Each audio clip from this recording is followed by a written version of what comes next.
Glórias a Deus. Quero mais uma vez saudar você que está conosco, a nossa igreja espiritual e virtual, enquanto não temos a liberação total, não pela parte do governo, mas pela parte de Deus, para que nós possamos nos reunir novamente de uma maneira presencial. Até que esse tempo chegue, nós nos reunimos aqui, cada um na sua casa. Haverá o tempo em que nós voltaremos para o convívio, mas não é este o momento. Então quero saudar você com a paz do nosso Senhor Jesus Cristo, agradecer porque você tem se predisposto a estar junto comigo, a nós sermos juntos igreja, estarmos louvando, adorando e bendizemos o nome do Senhor. No Antigo Testamento havia um templo e não havia a possibilidade de você cultuar ao Senhor em outro lugar a não ser no local designado. Se você fizesse isso, você poderia ser morto, como se você estivesse profanando o nome do Senhor, porque assim era a lei. Com o advento da vinda do Espírito Santo, a morte e ressurreição do nosso Senhor Jesus Cristo, o templo passa a ser você. Não quer dizer que você deve apenas congregar sozinho, mas você é a igreja. Nós somos a igreja, nós somos o corpo, nós temos apenas um cabeça, que é Jesus Cristo. Vamos orar? Senhor, em nome de Jesus, queremos agradecer mais uma vez pelo dom da vida, pela Tua graça que se renova sobre nós mais uma manhã, pelo privilégio que temos, Pai, de estarmos, Pai, nas nossas casas, podendo compartilhar com os nossos irmãos da Santa e Bendita Palavra. Este dia é Teu, é para o Teu louvor, para a Tua glória, para a Tua honra e para o Teu louvor, Senhor, e nós somos agraciados com a Tua Palavra. Agradecemos por esta ferramenta da internet, o celular. Agradecemos, Pai, porque o Teu Espírito Santo habita em nós e nos convence do pecado, da justiça e do juízo. Quero, Pai, colocar a minha vida na Tua presença, que eu possa ser, nesta manhã, um instrumento da Tua vontade, abençoando, Pai querido, as vidas que nos ouvem. Oro em nome de Jesus. Amém. Graças a Deus. Mais uma vez, quero saudar você com a paz do nosso Senhor Jesus Cristo. Você que chegou agora, quero agradecer pela sua presença. Você que continua conosco, também agradeço, porque sem você a igreja não existe. Sem você, as palavras elas são lançadas ao vento. Sempre que oro pelas manhãs, em especial nos dias que nós temos dominical e culto, oro para que não só a palavra ela seja proclamada, mas também hajam terrenos para receberem essas palavras. São sementes que não procedem de mim, mas procedem do Senhor. Que ela possa cair dentro do teu coração como uma terra fértil, não como pedras, não como espinhos, não à beira do caminho, mas como um terreno fértil. E que essa semente possa realmente dar frutos, como a palavra diz, 100 por 1. Oro em nome de Jesus, que o Espírito de entendimento esteja sobre a sua vida. Amém. Que você possa entender tudo que vai ser falado. Estamos trabalhando na Escola Bíblica Dominical com os frutos da carne e o fruto do Espírito. Já finalizamos o estudo dos frutos da carne. Nós iniciamos há alguns domingos atrás a respeito do fruto do Espírito. Fruto que é único, que é composto de 9 graças. O primeiro que nós meditamos foi o amor. O segundo, a alegria, nós iniciamos na semana passada. E nós vamos continuar dando andamento ao estudo sobre a alegria. Fazendo aquele breve resumo que nós fazemos sempre.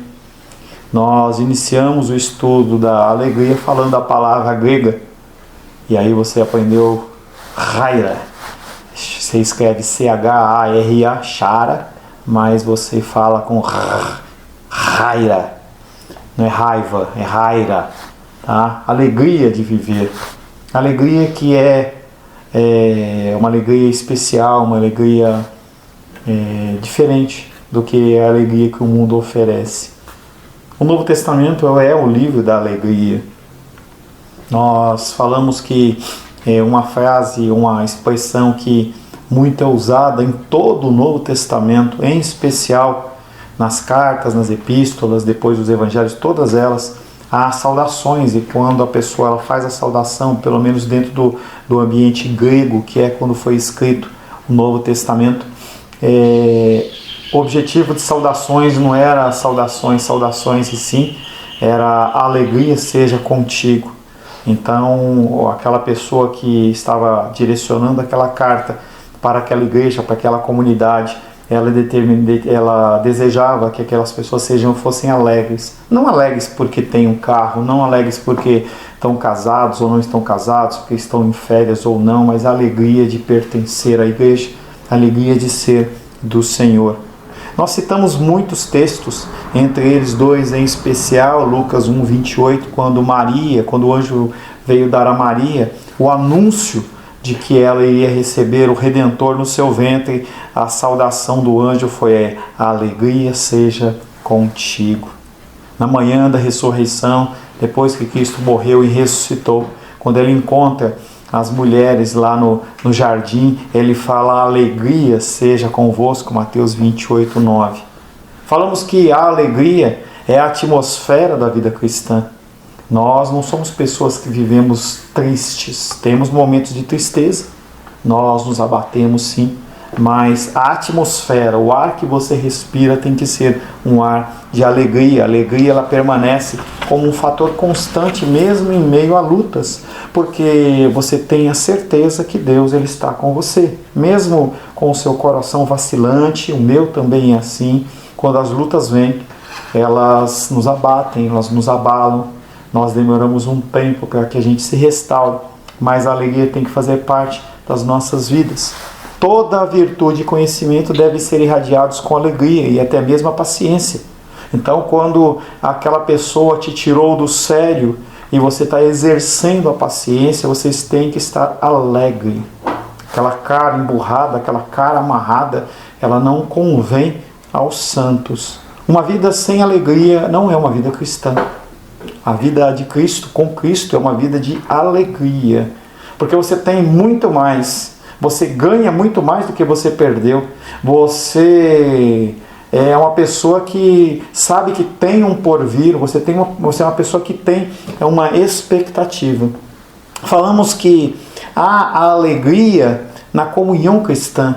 Comunhão que hoje está sendo feita através do celular. Eu não estou falando da comunhão de você com a sua família sanguínea, mas eu estou falando da comunhão entre os irmãos. Nós temos momentos de comunhão como esse, em que eu não os vejo, mas você me vê. E a gente pode se imaginar todos juntos, um na sala, um na cozinha, mas todos juntos. O Novo Testamento ele está cheio de alegria por esse sentimento de comunhão. Quando nós nos reunimos na quarta-feira e nós temos o nosso tempo de oração, eu sei que muitos, por motivos diversos, ou não querem ou não podem, mas você está perdendo um tempo precioso de comunhão, de fraternidade, em que você olhar e ver o rostinho da outra pessoa, você poder ouvir a sua voz, é tão bom. E no final, quando nós acabamos a saudação, um saudando o outro, tudo bem, como é que você está? Que saudade, tal, cortou o cabelo, não sei o quê. É muito gostoso. Então a alegria da comunhão cristã, ela é pautada nos evangelhos, no Novo Testamento. O Novo Testamento ele é repleto disso. É uma alegria ter comunhão com os irmãos. Uma das maiores barreiras à evangelização é a visão de uma igreja triste. Você como igreja, as pessoas olham e veem, por que essa pessoa está tão assim, fechada, tão abatida, por tanto tempo? Por tanto tempo. Quando será que ela vai reagir? Eu não vou seguir esse Cristo, não. Esse Cristo, ele deixa o coração dessa pessoa triste.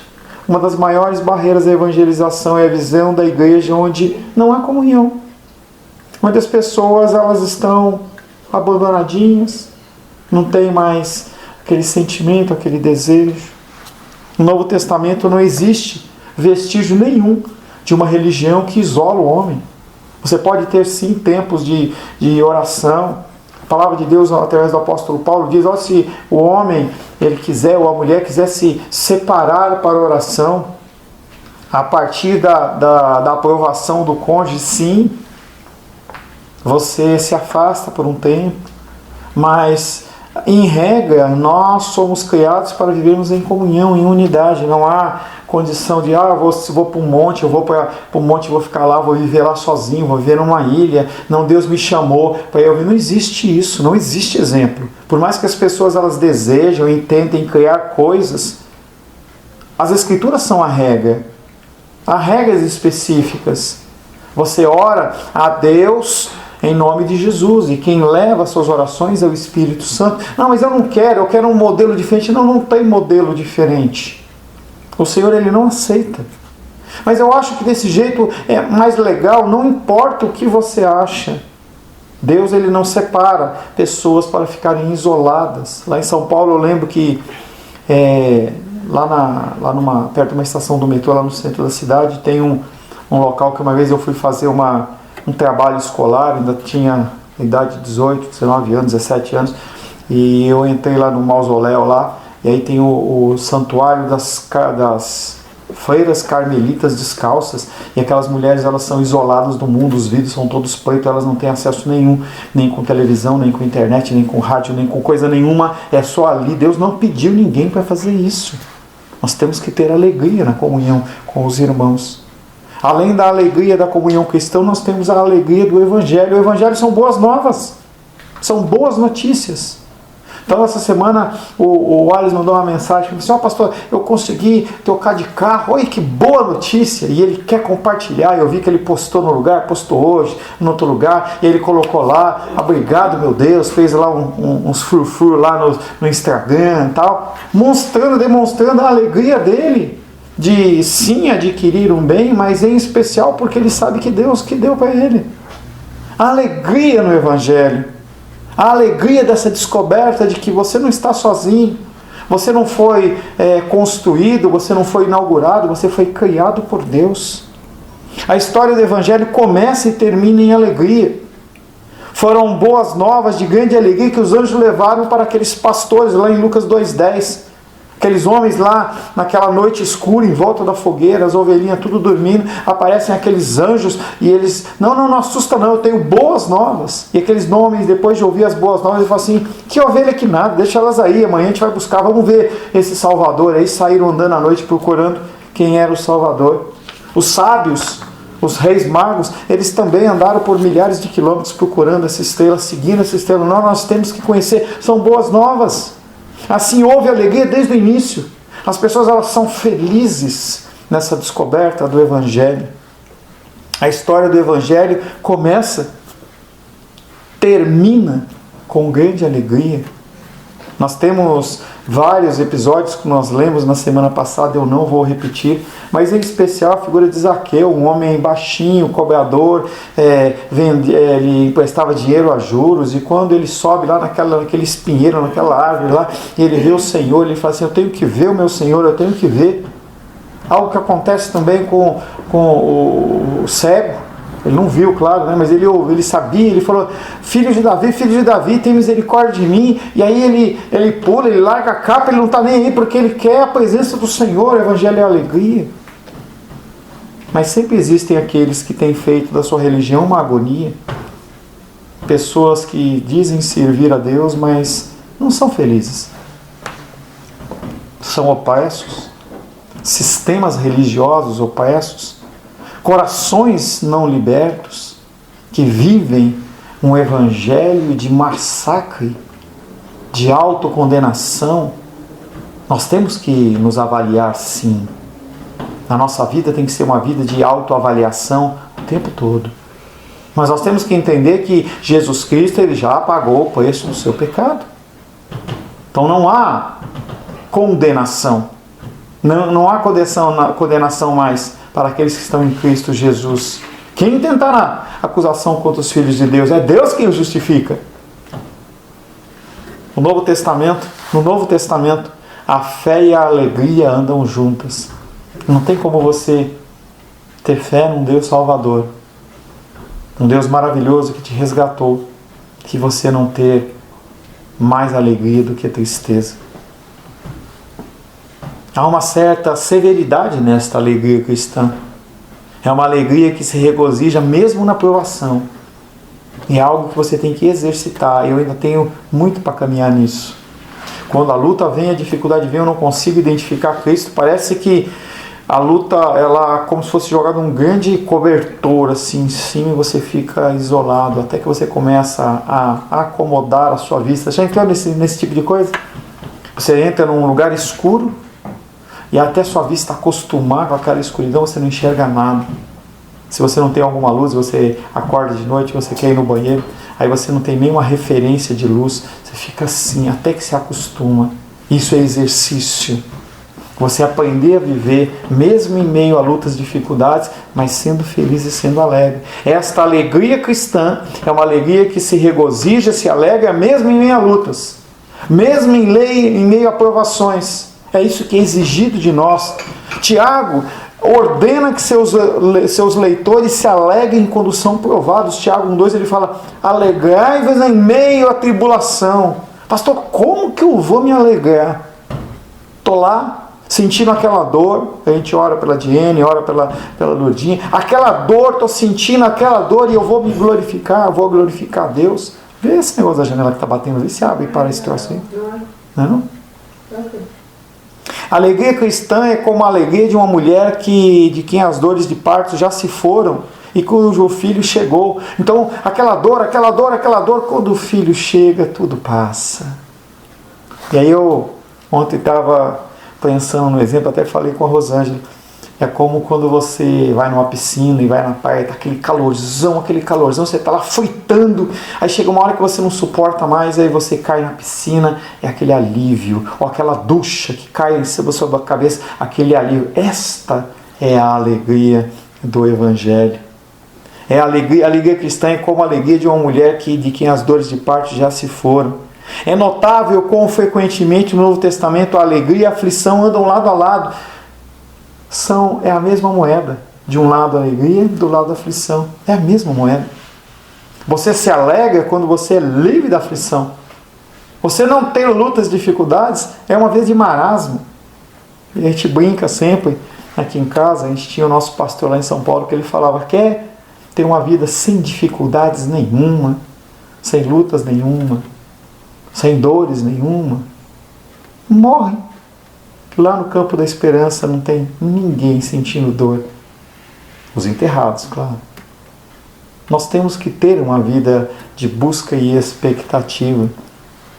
A despeito da perseguição, os cristãos em Antioquia ficaram cheios do Espírito Santo de gozo. Aqueles homens em meio a uma perseguição, não é o que você vive. É a perseguição da pessoa chutar a porta da casa, entrar, quebrar tudo, tocar fogo. Coisas que nós oramos pela igreja perseguida, é isso que nós falamos. E essas pessoas, elas se alegram. Falava, acho que comentava, acho que não sei se foi na oração, eu não lembro onde eu comentei. Eu estava vendo um relato de um rapaz que se converteu lá na África. E aí ele passou a morar dentro ali daquele local ali, era, vamos dizer, da igreja, né? E aí, à noite, o pastor com algumas pessoas foram, levar cesta básica para alguém, um lugar bem pobre. E aí, alguns homens radicais islâmicos, eles invadiram aquele lugar procurando o pastor para matar e não encontraram. E encontraram apenas aquele jovem que tinha acabado de se converter. E aquele homem estava lá usando a sua instrumentalidade para louvar ao Senhor. E quando eles viram que não tinha como trazer nenhum dano àquela comunidade cristã, eles pegaram aquele homem e cortaram 2 ou 3 dedos da sua mão para que ele não pudesse mais louvar o Senhor. E mostra a foto daquele homem num aparente hospital com a mão envolvida com um pano e bem vermelho de sangue. Mesmo em meio a situações como essa, pessoas como os cristãos de Antioquia, eles buscavam tanto ao Senhor que eles se enchiam do Espírito Santo. O cristão, ele pode ter tristezas, mas está sempre se regozijando, sempre se alegrando.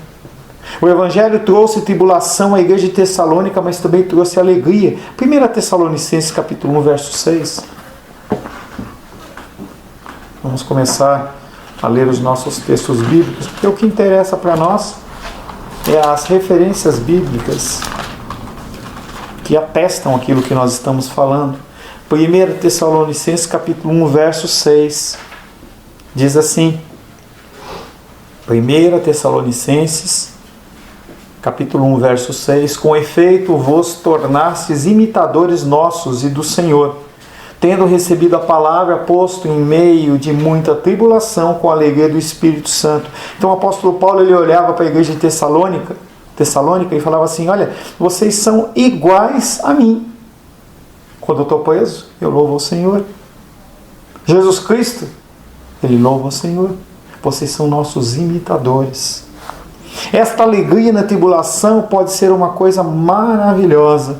E a maravilha dela acha-se no fato de ser suportada e empreendida por amor a Jesus Cristo. Por que você tem que ser alegre? Porque você tem um Salvador. E aí você tem motivo de se alegrar. Eu não lembro a referência. Apóstolo Paulo e... Quem que ficou preso com ele na prisão lá? Silas. Apóstolo Paulo e Silas foram presos pelo pregar o Evangelho. E foram para uma prisão, não uma prisão dentro dos moldes de hoje, mas uma prisão em que se colocava um tronco e a pessoa, ela tinha os pés e as mãos acorrentadas e ela ficava assim, numa posição meio estranha. E aqueles homens com as costas feridas, com coceira, com um clima ali não muito agradável, mosquito devia ter algum tipo de bicho lá. E aqueles homens, em vez de murmurarem, eles louvavam ao Senhor. E na noite, aquele cântico daqueles dois homens invadia as células. E aprove ao Senhor abrir as celas. E aí o carcereiro, quando vê as células abertas, ele fala assim, os presos fugiram. Eu vou ser morto de uma forma violenta. E quando ele pega uma faca ou algum outro instrumento para se matar, Paulo grita lá de dentro e fala assim, não se mate, nós estamos todos nas nossas celas. E houve conversão para aquele homem e houve conversão para toda a sua família por causa da alegria. Pedro encoraja os seus leitores, dizendo-lhes que quando sofrem estão compartilhando os dos sofrimentos do próprio Cristo. 1 Pedro 4,13. 1 Pedro, capítulo 4, verso 13. 12 e 13. O apóstolo Pedro, ele começa a falar que o teu sofrimento, quando você é perseguido, quando você procura fazer o que é certo, falava com uma pessoa essa semana e ele falava comigo assim, pô pastor, eu estou tentando fazer tudo certo, eu não vejo mudança. Apóstolo Pedro fala em 1 Pedro, capítulo 4, versos 12 e 13, amados, não estranheis o fogo ardente que surge no meio de vós, destinado a provar-vos, como se alguma coisa extraordinária vos estivesse acontecendo. Pelo contrário, alegrai-vos na medida em que sois co-participantes dos sofrimentos de Cristo, para que também na revelação da sua glória vos alegreis exultando. Então, quando você sofre pelo nome de Cristo, por agir conforme os padrões de Cristo, o nome dele é glorificado. Atos capítulo 5, verso 41. Mantenha sua Bíblia no colo, que nós vamos continuar lendo muitos textos. Você tem que ser convencido pelo Espírito Santo e através das Escrituras que a Bíblia fala de alegria. Fala de alegria. Atos capítulo 5, verso 41 diz, e eles se retiraram do sinédrio, regozijando-se por terem sido considerados dignos de sofrer afrontas por este nome. Aqueles homens que inicialmente eram 12, Judas o traiu, ele se suicidou, é levantado Matias. Aqueles homens, eles foram cheios do Espírito Santo no início de Atos, mas havia uma calmaria em Jerusalém. Aquele burburinho da pregação do Evangelho através de Jesus Cristo, ele tinha reduzido. Mas aí, após o advento de Pentecostes, em que 3.000 pessoas se agregam, se juntam à igreja, o Evangelho ele foi como um fogo, pegando assim numa campina de mato seco, E os judeus começaram a ficar assustados e falavam assim: nós estamos ouvindo mais do que a gente ouvia quando nós matamos Jesus. Tragam esses homens aqui. E aqueles homens foram confrontados, os discípulos foram confrontados, e os judeus nas suas cadeiras, com as suas roupas lindas e maravilhosas, falaram assim: ou vocês param de falar deste nome, ou nós vamos fazer pior do que fizemos com o seu mestre. E eles olham para eles e falam assim: nós reconhecemos vocês como autoridade, mas importa obedecer a Deus do que ao homem. E a palavra de Deus diz que aqueles homens sofreram uma tremenda surra. Foram açoitados com varas, com chicotes. E eles saem daquele lugar se alegrando, dizendo: olha, nós somos contados como dignos de sofrer em nome de Cristo. Eles ficaram alegres. A passagem mais estarrecedora do Novo Testamento acha-se em Colossenses capítulo 1, verso 24. Vamos lá.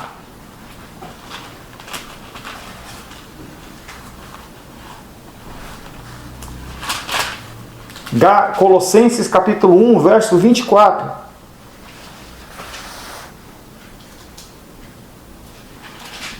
Apóstolo Paulo dando exemplo. E ele diz: agora, antes não, agora me regozijo, me alegro. Esse regozijo é uma alegria tremenda, não é um agora me regozijo nos meus sofrimentos por vós, e preencho o que resta das aflições de Cristo na minha carne, a favor do seu corpo, que é a igreja. O apóstolo Paulo está feliz em ser perseguido, em poder dar o exemplo. E ele faz isso em nome de Cristo, mas com o propósito de edificar a igreja, que é o que nós temos falado. O fruto do Espírito, os dons do Espírito, eles têm o objetivo de edificar as pessoas, fazer com que as pessoas elas cresçam.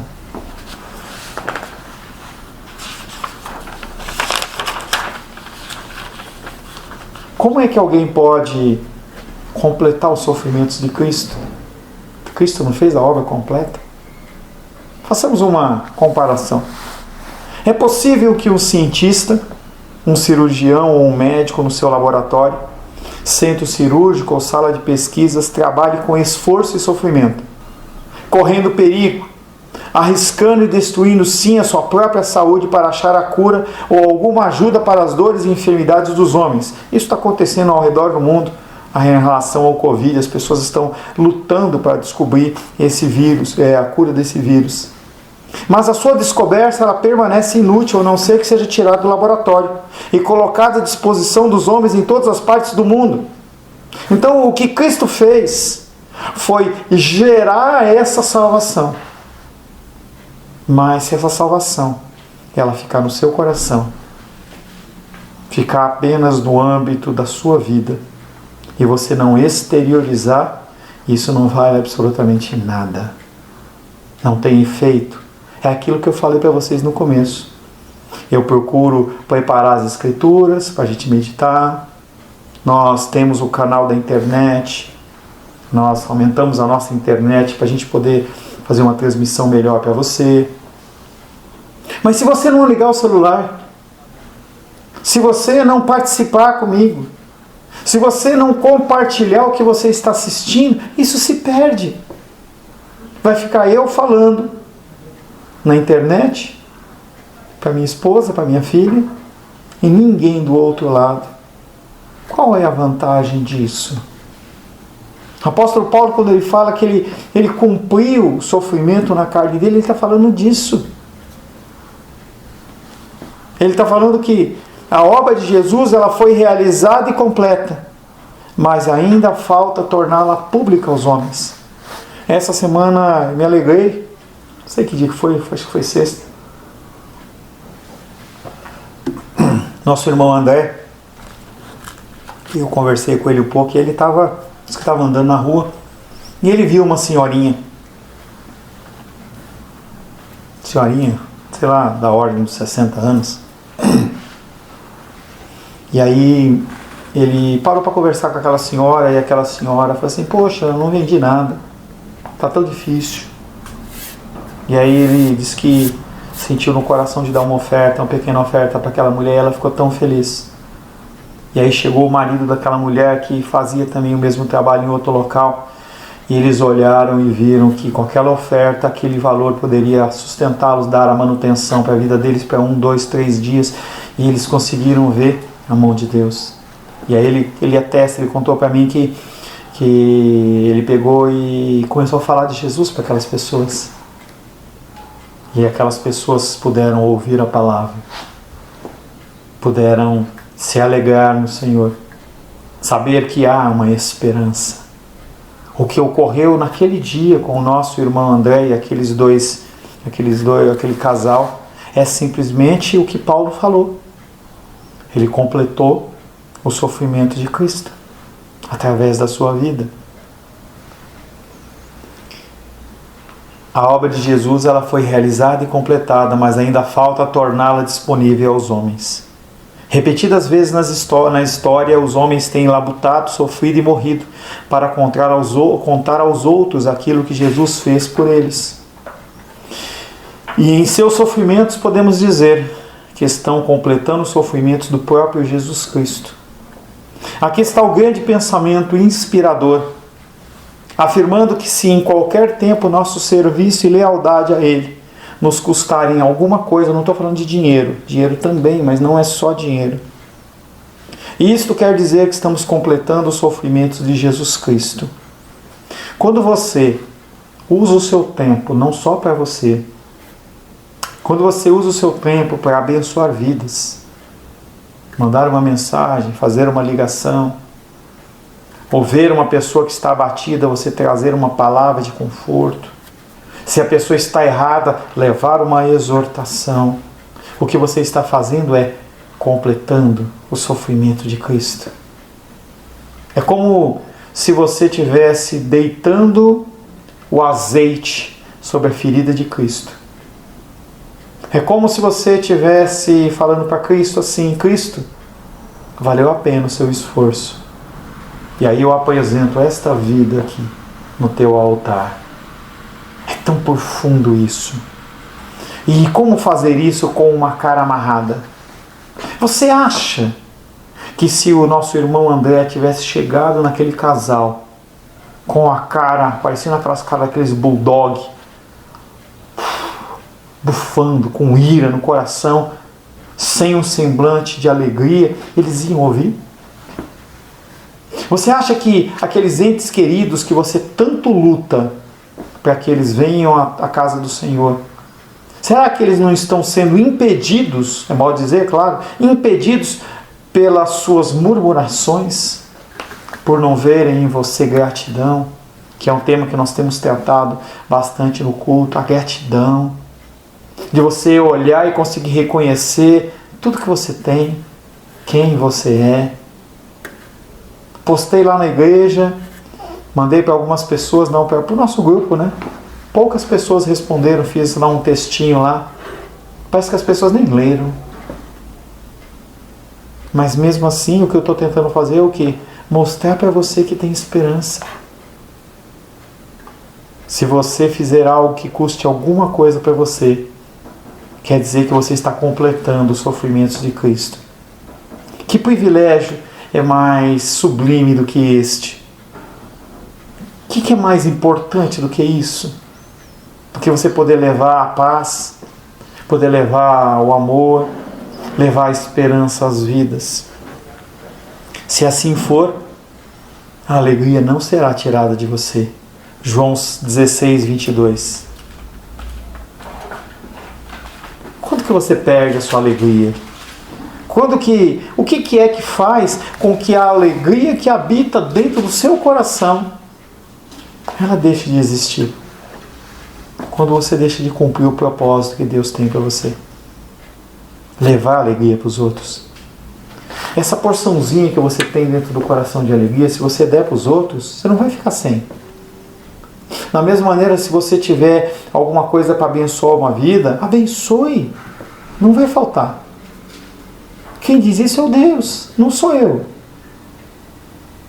Não estou levando você para um campo emocional por causa de dízimos e ofertas. Eu estou falando para você que você tem que entender que quanto você mais dá, mais Deus te dá, mais você recebe.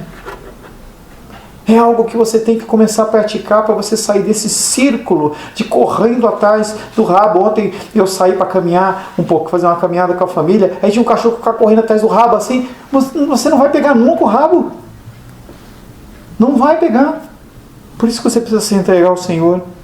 João 16, 22 diz: assim também agora vós tendes tristeza, mas outra vez vos verei, e o vosso coração se alegrará, e a vossa alegria ninguém poderá tirar. Então há sim um momento de tristeza, mas a alegria de Cristo no seu coração ninguém pode tirar. Nós falamos que há alegria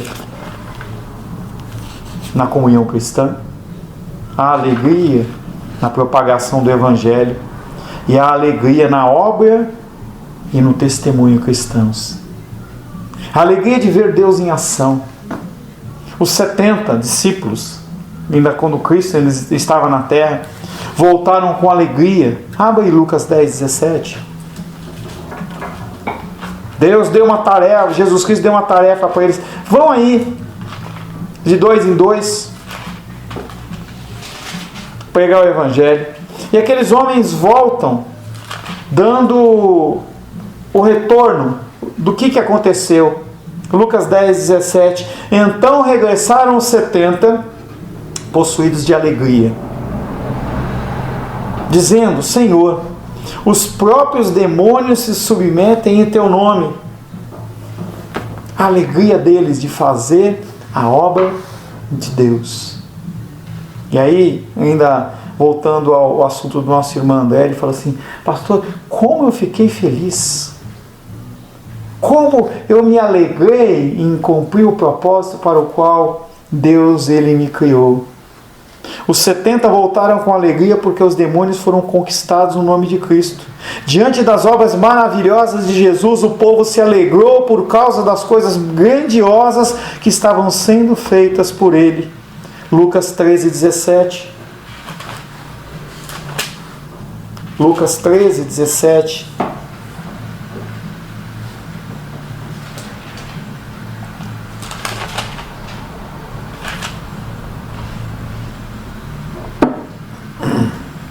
Há um debate entre Jesus e os religiosos. E aí Jesus expõe, falando que aqueles homens eles eram hipócritas porque eles se preocupam com o cumprimento das leis, mas não se preocupam com as vidas. Jesus Cristo tinha feito uma cura. E ele fala: tendo dito ele essas palavras, todos os seus adversários se envergonharam. Quem se envergonha? Quem não tem Deus. Quem olha para os milagres e maravilhas e não consegue se alegrar. Porém, entretanto, o povo se alegrava por todos os gloriosos feitos que Jesus realizava. Havia alegria em ver a manifestação do poder de Deus. A alegria de ver o Evangelho sendo anunciado. Barnabé ficou alegre quando viu os gentios sendo trazidos para a fé em Antioquia. Barnabé, que era judeu, que pregava para judeus e que começa a pregar para outros povos, e ele olha para aquele povo que vem se convertendo e ele se alegra.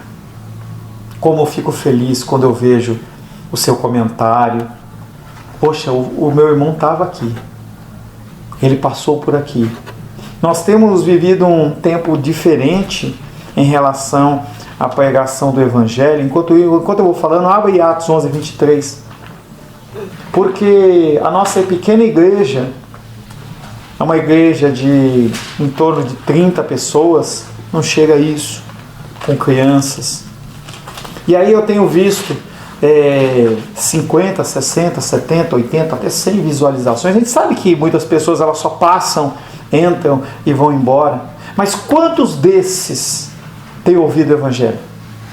Quantos desses têm usado este tempo, Deus tem usado esse tempo de pandemia para que as pessoas elas possam ouvir o Evangelho? Então quando você, que está aqui comigo, olhar lá, houve 60 visualizações, fala assim: Deus, eu quero orar ao Senhor, apresentar essas 60 visualizações. Que essas vidas, elas possam se achegar ao Senhor, não necessariamente na nossa igreja, mas numa igreja séria, em alguma igreja ao redor do mundo. Porque sim, tem pessoas de outros países assistindo a nossa live. Eu tenho tido contato, estava conversando com um pastor essa semana, e ele falou assim: pastor, eu moro aqui em, como é que é lá?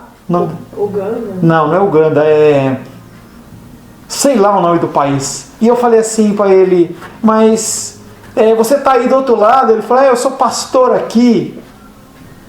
E aí eu fui procurar lá no mapa, lá, está lá no sul da Ásia. Como que uma pessoa do sul da Ásia foi assistir a nossa palavra? Mesmo que ele entrou rapidamente, ele falava assim: vem aqui, pastor, vem fazer uma visita. Eu falei: não, meu irmão, eu estou aqui no Brasil, eu estou do outro lado do mundo. Vamos colocar isso em oração. A expectativa, que alegria. Atos capítulo 11, verso 23. Barnabé: tendo ele chegado e vendo a graça de Deus, ele se alegrou e exortava a todos que com firmeza de coração permanecessem no Senhor. Ele viu a alegria e falou assim: continua alegre, não deixa essa tristeza, essa alegria, não deixa, não fica abatido, continue transmitindo, transparecendo para as pessoas que é muito bom servir a Deus, é uma alegria servir a Deus. O que Barnabé mostra com a sua alegria é exatamente isso. O relato da propagação do Evangelho trouxe muita alegria para os irmãos. Atos 15, 3. Atos 15, verso 3. Diz assim: enviados, pois, e até certo ponto acompanhados pela igreja, atravessavam as províncias da Fenícia e Samaria, e narrando a conversão dos gentios, causaram grande alegria a todos os irmãos. Então, o que você tem que se alegrar? Olha só, a minha pequena igreja, a minha contribuição está ajudando a alcançar essas vidas. Quanta gente! Eu não conheço, eu não ouço, eu não sei quem é. Talvez eu não vinha a conhecê-lo pessoalmente, mas eu tenho este privilégio. Nas reuniões de quarta-feira nós temos um irmão lá da igreja da minha mãe, com sua esposa, e eles participam da oração. Depois ele manda uma mensagem: irmão Paulo, muito obrigado, eu estou feliz em ter comunhão com vocês. Nós estamos aqui em São Paulo, vocês estão aí em Brasília, que alegria! E aquele homem, ele ora com alegria, você vê no semblante dele a alegria de estar junto. Você tem que se alegrar nisso. É fruto da tua oferta, é fruto da tua contribuição, é fruto da sua oração. Quando nós oramos pelos missionários da igreja perseguida, nós estamos orando por essas vidas. Nós estamos orando para que esta alegria, ela não possa ser contida, ela vai invadir este mundo. Você pode fazer isso. Você pode fazer isso. A alegria do mestre e do pregador no processo cristão do seu povo. Algumas vezes eu me entristeço com vocês, mas a grande maioria das vezes eu me alegro. Eu me alegro porque eu vejo que o que tem sido falado, o que tem sido pregado tem alcançado vidas. Sim, algumas pessoas se desviam, algumas pessoas se afastam. As lutas, dificuldades, a pessoa ela não sabe lidar. É aquela semente que caiu no meio dos espinhos. Quando as lutas, dificuldades vêm, a pessoa ela fica abatidinha, ela não consegue lidar com aquilo. E aí o meu coração se entristece. Eu falei: ele ainda não entendeu, ela ainda não entendeu. Vamos continuar falando. E vez após vez nós retomamos. Às vezes a pessoa liga para mim: pô, pastor, e eu penso comigo assim: poxa, já falamos isso, vamos falar de novo, E aí depois que a gente tem 10, 20, 30 minutos de conversa no telefone, você sente a pessoa mais leve. Que alegria de poder ser um instrumento de bênção na tua vida. A notícia da obediência dos cristãos em Roma propagou-se: Paulo está alegre por causa deles. Roma, uma cidade pagã, uma cidade onde a sexualidade não tinha freio, ninguém era de ninguém, era uma bagunça. E ele, no livro de Gálatas, ele traz aquela pregação a respeito da pureza. Ele confronta as pessoas no livro de Romanos, fala assim: olha, Vocês estão trocando a santidade de Deus por uma vida como essa? Não é isso que Deus quer? E aí o apóstolo Paulo, ele se alegra porque ele vê que a pregação dele tem feito diferença. Os cristãos, eles são obedientes. Último versículo antes do nosso intervalo, Romanos 16, 19. Romanos 16, 19. O apóstolo Paulo, ele está preso. Ele está preso numa casa, não está numa prisão. Ele está aguardando o julgamento dele com César, mas ele não tem liberdade. Romanos 16, 19. Ele fala assim: pois a vossa obediência, cristãos de Roma, pois a vossa obediência é conhecida por todos. Por isso me alegro a vosso respeito e quero que sejais sábios para o bem e simples para o mal. O apóstolo Paulo, ele olha e fala assim: está valendo a pena eu ficar preso. Está valendo a pena o meu sofrimento, a perseguição que eu estou passando, porque eu estou vendo que as pessoas elas estão se tornando cada vez mais obedientes ao Senhor. Se alegre, dê um grande sorriso. Se não consegue, levanta com os dedos, entendeu? O rosto da pessoa que está do teu lado aí. Faz ele ficar alegre. Faz uma piada, dá uma risada. Fala do amor de Deus. Nós temos que cada vez mais entender que a alegria tem que ser algo que nós transpiramos. Transpiramos. Que Deus abençoe você. Amém. Nesse primeiro período. Que você possa realmente ser cheio da alegria divina de Deus. Nós retomamos às 10h45 para dar continuidade no tema da alegria. Deus te abençoe.